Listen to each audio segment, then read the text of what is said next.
tal, Willy? ¿Cómo les va? Muy bien, Un muy gusto bien. saludarlos. Por supuesto, me interesa mucho tu mirada sobre los acontecimientos que son de dominio público, Ujú. cómo estás viendo todo este caso de las sospechas que hay sobre presuntos sobornos en las contrataciones en el Estado, ¿no? Y particularmente en un área tan sensible como el área de discapacidad. ¿Qué es lo que crees que está pasando? ¿Qué es lo que crees que tiene que hacer el gobierno y, en todo caso, la oposición frente a este cuadro de situación? Bueno, estoy preocupado, ¿no? Porque es un caso que toca directo al núcleo del poder, en la que se habla directamente de la hermana del presidente. Eso me preocupa porque sabemos que el presidente depende mucho de su hermana y que ella decide demasiado. Mm, Es un gobierno muy pequeño que tiene algunos funcionarios buenos, pero que en general tiene funcionarios que te diría que son marginales.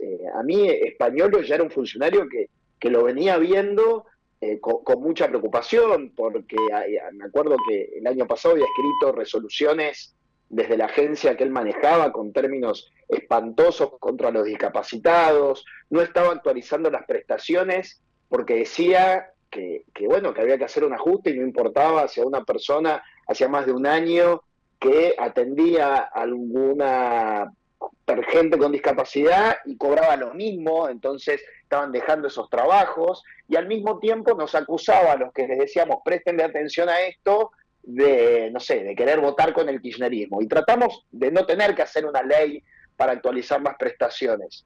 Y el funcionario, insisto, era muy malo y mm. ahora cuando te enterás que se estaba robando en esa área, porque ya sea por lo que trascendió en los audios o por las sospechas que algunos tenemos de que también el propio español lo hizo trascender estos audios porque el caso se iba a destapar más tarde o más temprano, bueno, nos preocupan, nos indignan y creo que hay que tratarlo con seriedad. O sea, la oposición no tiene que sacar provecho de esto, la verdad que uno tiene que hablar del tema en el medio de una campaña electoral, porque la campaña empieza a llegar y a mí en este caso me toca ser candidato y además miro las listas de la Libertad Avanza y veo la misma gente o el mismo tipo de gente que me preocupa del gobierno, digo, gente que viene de lo último de la política, los resabios o la resaca de lo que el resto de los partidos a lo largo de los años han ido descartando y que bueno, que la Libertad Avanza, como en el 23, vuelve a formar sus listas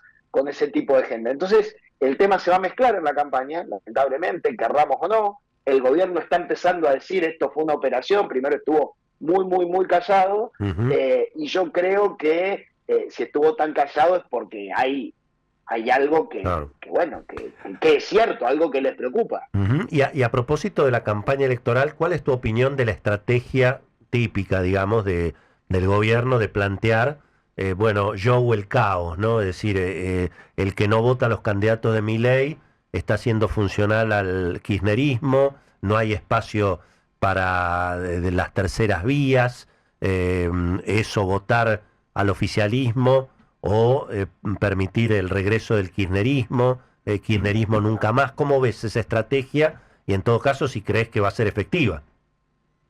Yo creo que una estrategia de puro marketing que funcionó en la ciudad de Buenos Aires y Adorni ganó por unos votos, pero en el medio hubo un montón de opciones que podrían haber sido mucho más valoradas. ¿Qué nos pasa a los que estamos en un centro democrático, ideológico, que no nos enganchamos con estas cosas? Primero vemos algo, es una elección legislativa. O sea, tanto el 6 de septiembre, que se va a votar la legislativa provincial, pero sobre todo la más importante, el Ujú. 26 de octubre, una elección legislativa donde los cargos se reparten por proporcionalidad.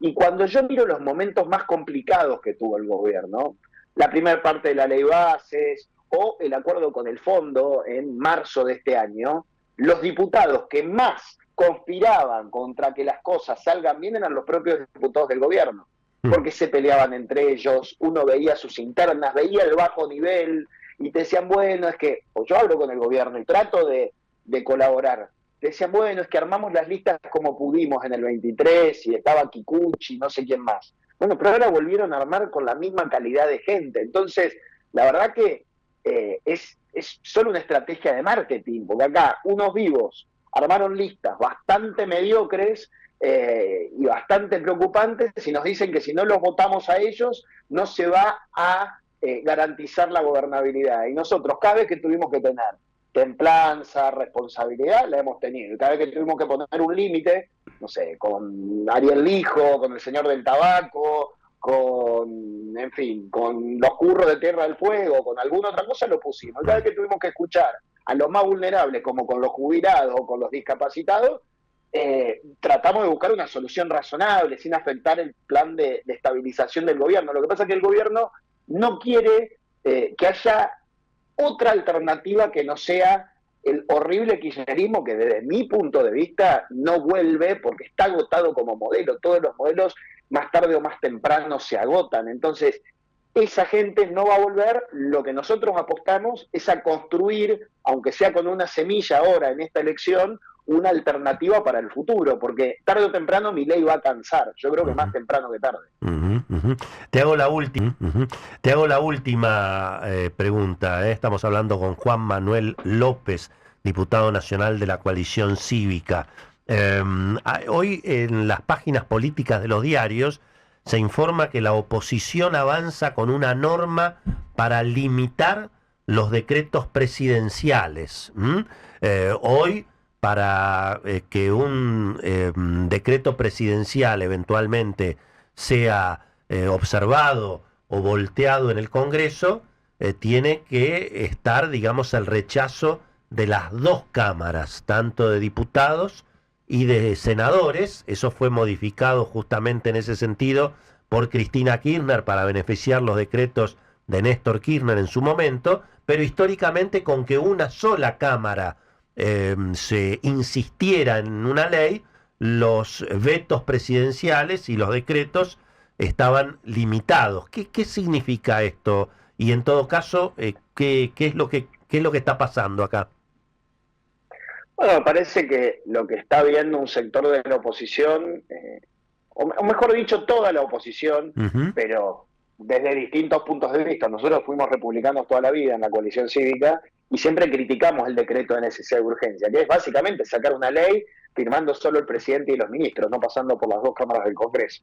Todos los gobiernos han hecho uso y abuso. Les diría que el gobierno de Cambiemos fue el que menos utilizó, y Milei ha usado, la verdad, que de más, desde el decreto 70, que tuvo algunos aspectos positivos, hasta decretos para cualquier cosa, no sé, para modificar todo tipo de regímenes, o para asignarle plata a los servicios de inteligencia de manera de gastos reservados. Bueno, en el Senado está avanzando una iniciativa para modificar la ley inconstitucional que sacó Cristina Kirchner, con el objetivo de que el Congreso no pueda anular los decretos, y nosotros siempre hemos tenido proyectos en ese sentido, así que seguramente vamos a acompañar, porque corresponde, y lo vamos a hacer con un sentido constructivo, que es, mire, presidente, no abuse de esta herramienta, porque tampoco le da ninguna seguridad al que quiere invertir. El presidente intentó hacer la reforma laboral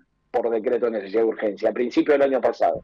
¿Qué pasó? Fue cautelada, es decir, fue frenada por la justicia, porque eso no se puede hacer por decreto de necesidad de urgencia. Entonces, acá hay gente que para las transformaciones que se necesitan va a estar discutiendo la reforma laboral, la impositiva, la que fuese, la que sea necesaria. Pero hagámoslo como manda la Constitución, para que nos vayamos convirtiendo en un país serio. Así que yo creo que esas iniciativas el presidente las va a tener que aceptar. Bueno, estamos escuchando a Juan Manuel López, es diputado nacional y además es el candidato que encabeza la lista de diputados nacionales de la Coalición Cívica para las próximas elecciones nacionales por la provincia de Buenos Aires. Te mandamos un abrazo grande, gracias por tu tiempo. A ustedes, muchas gracias, Willy. Bueno.